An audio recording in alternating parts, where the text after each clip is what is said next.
Hey, welcome. Well, I'm back looking at lesson 2.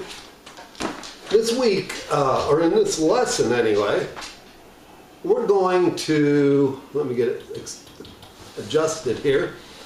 We're going to look at elementary programming, okay?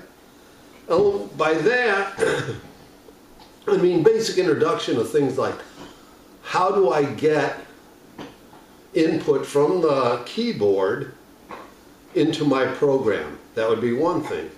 Variables would be another thing.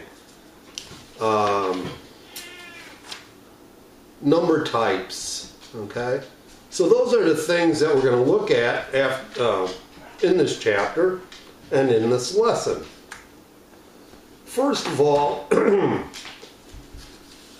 what I want to explain is that a lot of times in classes, especially those that are face-to-face, we don't have a lot of time to introduce you to what I would call logic. When we do computer programming, you have to think like a computer. And I mean, that sounds corny, but it's the truth. I have to do things in a certain order. In other words, I can't calculate the area of a room before I have the length and the width of the room. Those things, and I can't print it out until I calculate it, okay? So things like that, and again, it sounds simplistic, but a lot of times people forget that you have to do things in this way. My cat's going to crawl across the screen right now. One of my cats. So anyway, so this chapter starts out about just writing a simple program, okay? To get input from the console, okay, or what we consider system in, is by using we have to import a library or an object, a class called scanner, okay?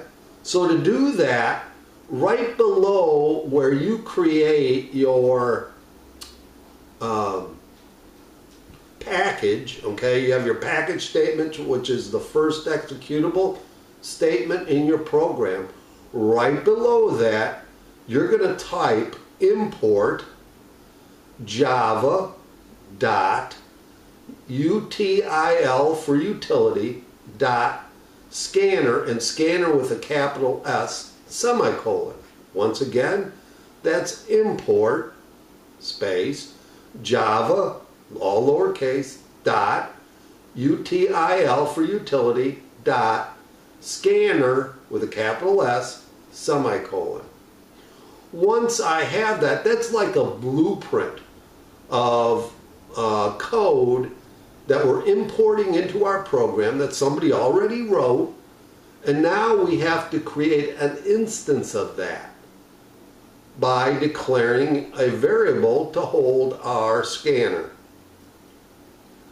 So if you look in your book, they're going to explain all this, but what we really have to do at this point, down in your main, is to instantiate, to create an instance of, which is the word instantiate.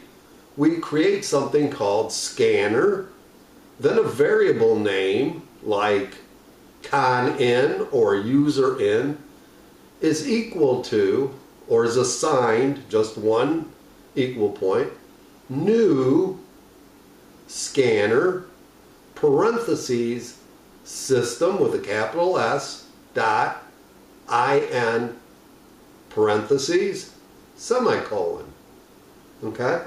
And to do that, that creates our con_in or our user_in object. Now we can go and get data from the keyboard by using some other code, okay?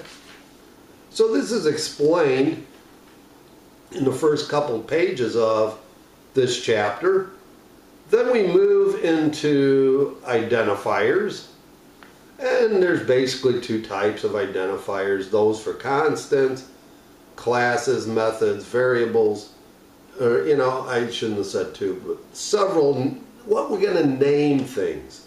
In other words, we're going to name variables. We're going to give variables certain names to store data in.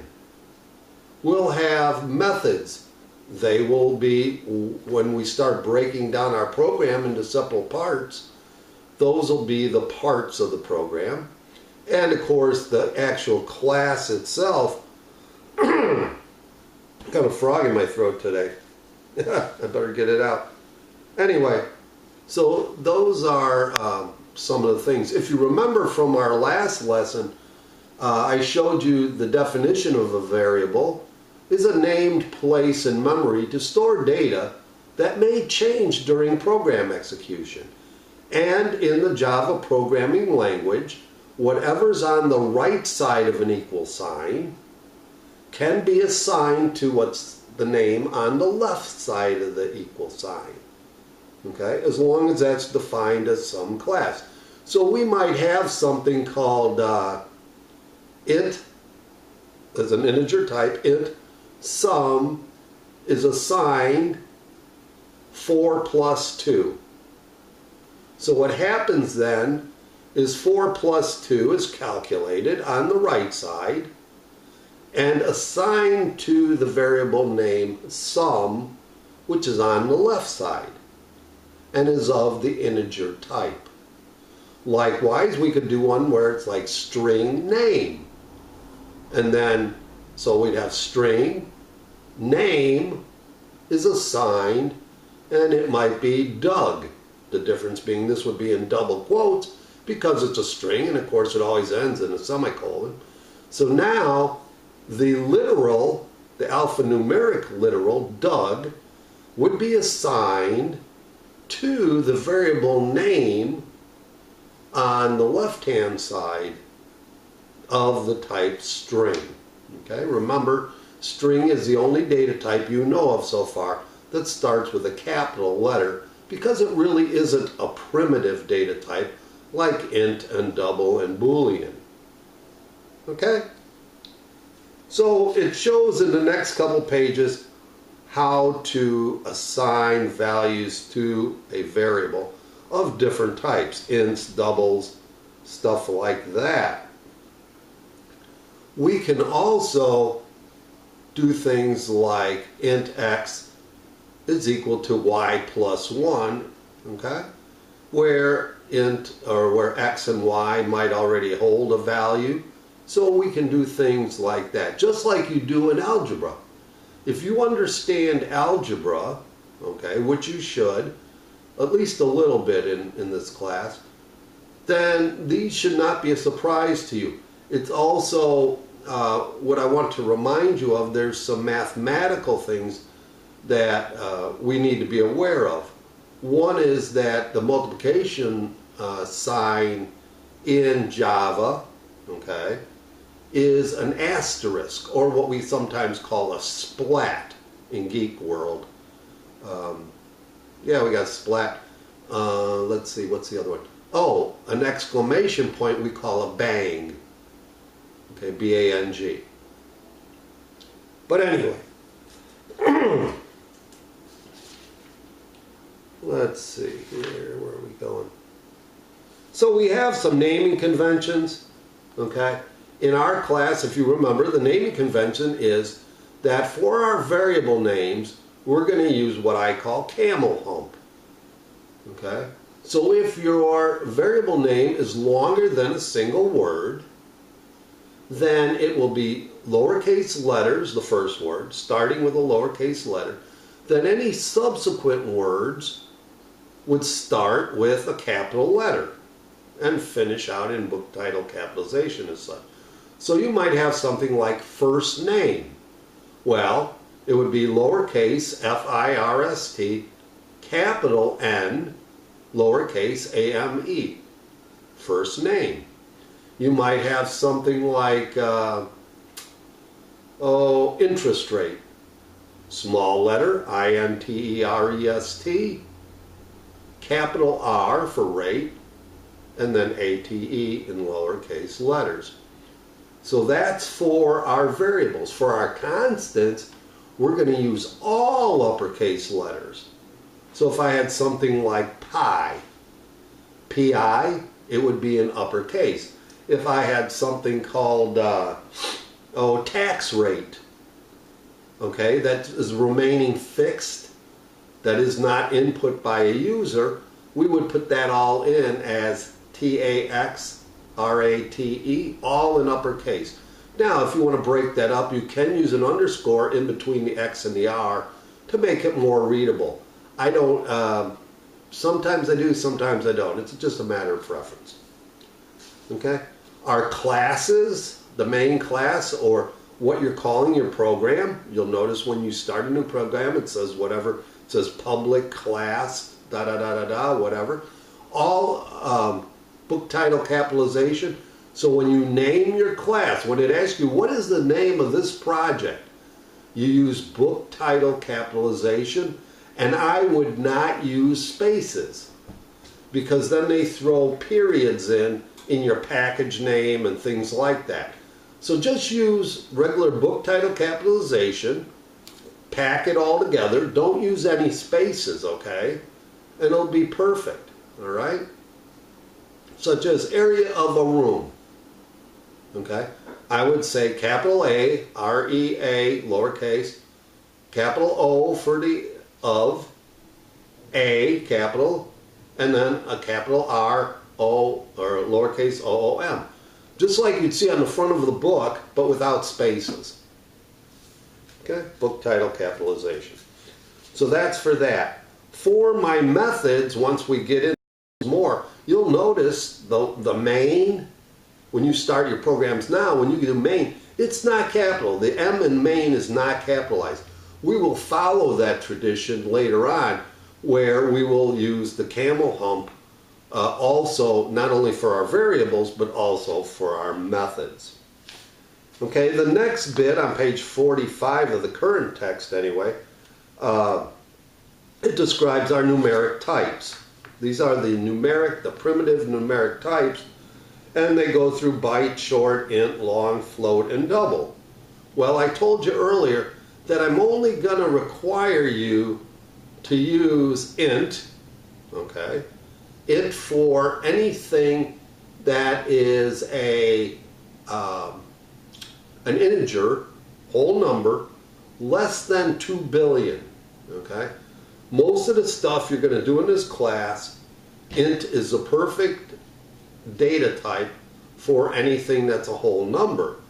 If we have something that has a floating point, such as which means has a fraction, then we're going to go ahead and use double. Now, is that the most economic way to store our data? No. We could go into, is it short, is it long? Of course, you'll have to use long. If I was to ask you what the world population, to store the world population, you're going to have to use a long, because it's over 2 billion. Okay? Int, it isn't going to fit in an int. And I explained that to you earlier, that it's like having a mailbox. Well, if you only receive postcards, if there is such a thing anymore, or letters, you only need a such and such size post box. However, if you're going to receive big boxes every day or that, you're going to need a bigger post box, right, to put the stuff in, or for them to leave it where it's secure. So same thing here. If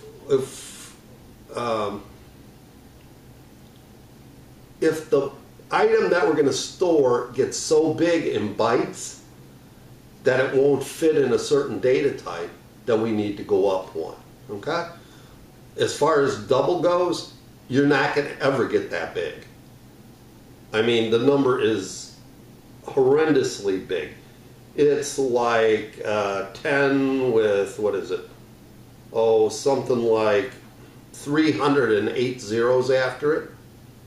And likewise, we're talking on the other side, those are also can be really, really small on the negative side. Okay? So, for example, again, on the int thing, We can go up to about 2 billion on the positive side and about to 2 billion on the negative side. Likewise with double. We can get very, very, very small down into the microscopic world, or we can go to the very, very, very large on the other end of that. Okay, let's see here. The numeric operators, again, addition, subtraction, multiplication, division. We have one called remainder, or what I call is modulus. Let me explain it. It's the percent sign, okay? And if you put that in between two numbers, let's say you put it between a 10 and a 7. 10 modulus 7. You're going to get the answer 5 is going to come out of that equation. Why? Because modulus means divide 7 into 10. What is the remainder? Probably most of you, when you used to do long division, when you were learning how to divide, before you knew how to do decimals, at least this is the way it was in my, and this was a long time ago, when Moses and I were carving stone tablets. And before I knew how to do decimals, we would have a remainder. So if I had 7 divided into 10, I would say, okay, it went 1 times 7 is 7. And wait, there's a 3 left over, okay? So now, if I do that, the remainder is 3. That would be my modulus, okay? I think in the first one I said, did I say 12 divided by 7? That would be 5 would be left over. And that's what it would have been, because I didn't know anything about decimals or anything like that. This comes in handy. For example, if I asked you 10 modulus 2, hopefully you realize that there would be no remainder. It would be 0. If I told you 11 modulus 2, you should say, oh, wait a minute, that'd be a remainder of 1. Okay? 12 modulus 2, 0. 13 modulus 2, 1. 14 modulus 2, 0. What am I doing there? Well, I'm deciding whether or not the number is even or odd. It's an easy way to do it. We can use it for other things. We can divide some counter that's clowning off, and every time maybe it gets to 100. Okay? So I could have timer, modulus 100, and when it comes to 0, when it divides 100 into my timer, and there's a 0 there, maybe lights and firecrackers go off. I don't know. But you can do things like that. Okay? You can key it, or you can make it so it does things depending on the modulus. Okay? There is a hierarchy. The hierarchy, of course, is similar to algebra. You have your parentheses, and then goes from there. There is no exponential operator in Java. So if I wanted to do pi r squared, okay, I'd have to say pi times r, or pi times radius, because we don't allow single letter variables in this class anyway by convention. But there is a math function, okay, math.exp, that is described in the book, and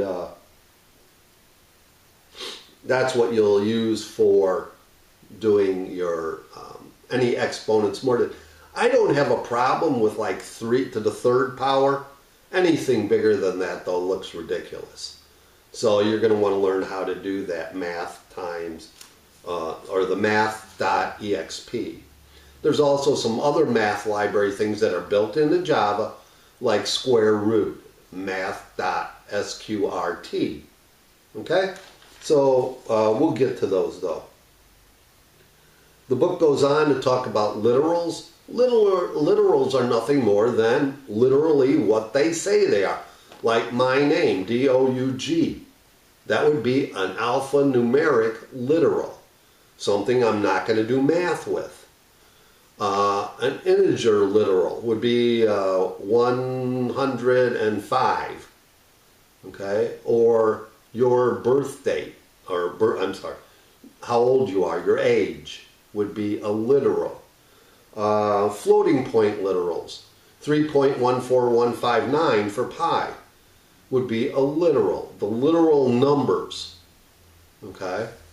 Those are literals. Okay, trying to think here, what else?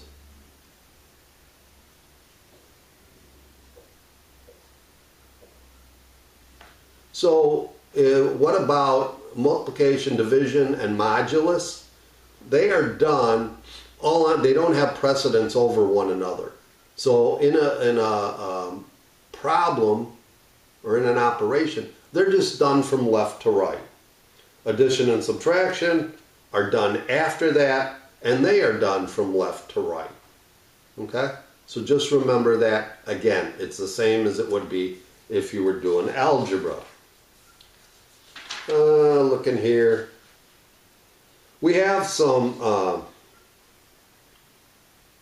special ways that we can add one or subtract one or multiply by a certain number. Okay? They're increment and decrement operators. For example, if I had something called count, int count, okay, and I want to raise that by 1, I can do it in one of three ways. I can say count is equal to count plus 1, semicolon. I can say count plus equals 1, semicolon. Leaving out the count part. I can do count plus plus, semicolon. All three of those would do exactly the same thing, as long as I'm dealing with the number 1. Okay? If I wanted to add 2 to a number, or increment it by 2, I could only use the first 2 of those examples. I could say count is equal to count plus 2, or I could say count plus equals 2, and both of those would increment by 2. And I can do the same thing with subtraction. Works exactly the same way. The next part of the book covers changing from like a double to an integer or an integer to a double. We will allow you to convert an integer to a double without a problem, because you're not going to lose any of its value. You cannot, however, implicitly convert from a double to an integer. Okay? In that case, we put the word int in parentheses in front of the equation. And then we can, because then you're explicitly changing it. And that's going to be, it's called numeric type conversions, and it'll be explained in the book. I'm going to stop right now because I think I've ran out of time, but that pretty much covers chapter 2. Have a great day, and I'll see you in the next video.